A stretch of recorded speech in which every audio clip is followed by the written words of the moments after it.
BJD କୁ ଆସୁଛନ୍ତି ସୁଜାତା କାର୍ତ୍ତିକେୟନ। ମନ୍ମଥ ରାଉତରାୟଙ୍କ ବଡ଼ ବୟାନ, କରିବେ ରେଡ୍ କାର୍ପେଟରେ ସ୍ୱାଗତ।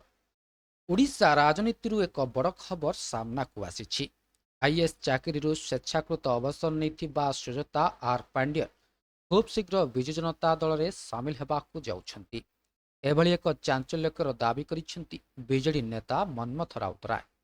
ସେ କହିଛନ୍ତି ଯେ ସୁଜାତା ବିଜେଡିକୁ ଆସୁଛନ୍ତି ଏବଂ ଏହା 100% ସତ୍ୟ ଅଟେ। ତେବେ ରେଡ୍ କାର୍ପେଟରେ ହେବେ ସ୍ୱାଗତ।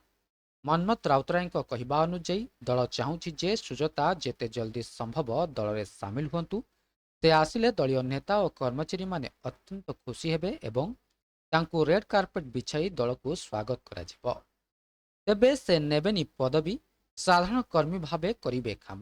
ତାଙ୍କର ଦଳରେ ଏଣ୍ଟ୍ରିକୁ ନେଇ ଚାଲିଥିବା ଚର୍ଚ୍ଚା ଉପରେ ସ୍ପଷ୍ଟୀକରଣ ଦେଇ ମନ୍ମଥ କହିଛନ୍ତି ଯେ ସୁଜାତା ଦଳକୁ ଆସିଲେ ମଧ୍ୟ କୌଣସି ବଡ଼ ପଦବୀ ନେବେ ନାହିଁ କିମ୍ବା ସେ ଦଳର ଉତ୍ତରାଧିକାରୀ ହେବେ ନାହିଁ।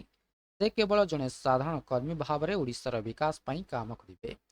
ସମସ୍ତଙ୍କର ଏହି ଇଚ୍ଛା ରହିଛି ଯେ ସୁଜାତାକୁ ଦଳକୁ ଆସନ୍ତୁ, କାରଣ ସେ ଆସିଲେ ବିରୋଧୀ ସରକାରଙ୍କୁ ସେ ଦୋହଲାଇ ଦେବାର କ୍ଷମତା ରଖିଛନ୍ତି।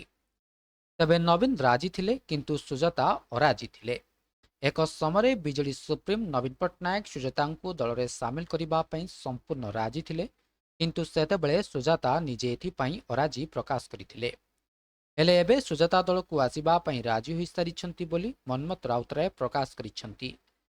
ତେବେ ନିଷ୍ପତ୍ତିରେ ବିଳମ୍ବର କାରଣ କ'ଣ?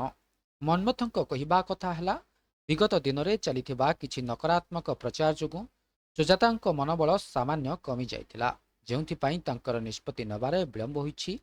ସୁଜାତା ବିଜେଡିକୁ ଆସିଲେ ଦଳର କିଛି ନେତା ହୁଏତ ଅସନ୍ତୁଷ୍ଟ ହୋଇପାରନ୍ତି, କିନ୍ତୁ ଏହାଦ୍ୱାରା ବହୁ ସଂଖ୍ୟକ କର୍ମୀ ଏବଂ ଲୋକଙ୍କର ମନୋବଳ ବହୁତ ବଢ଼ିଯିବ ବୋଲି ସେ ଦୃଢ଼ୋକ୍ତି ପ୍ରକାଶ କରିଛନ୍ତି।